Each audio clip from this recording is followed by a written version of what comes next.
आयुर्वेदिक उपचार घ्यायचे तर पुढे काय? तुम्ही ही अपेक्षा नाही करू शकत की मी आजन्म तुम्हाला एखादी गोळी देईन आणि मग तुम्ही तुमचं चहा पिण्याचं अविरत कार्य चालू ठेवा.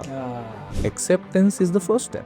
आयुर्वेदाबद्दल समजापेक्षा गैरसमज जास्त आहेत असं माझं मत आहे. पूर्वीची व्यवस्था अशी होती की आता याच्यानंतर मला वाचन आवडते, मी वाचन करेन, मला भजन कीर्तन करायचं आहे, मी भजन कीर्तन करेन. त्यामुळे अनिद्रा जी आहे ही स्टेट ऑफ माइंड आहे. पूर्वी म्हणजे ज्या आपल्या शाळा होत्या, जी सकाळची प्रार्थना असायची ती शाळेच्या मैदानामध्ये असायची. हो, त्याचं कारण असं आहे की सगळ्यांना व्हिटॅमिन डी मिळावं. आयुर्वेदामध्ये आयुर्वेदिक चिकित्सा असो किंवा व्यायाम असो, एक तत्व आहे यथाशक्ती. 2 हृदय असं म्हटलं जातं. पोटरी जे आहे that's second heart of the body. आयुर्वेदामध्ये मांसाहार वर्जन नाही आहे.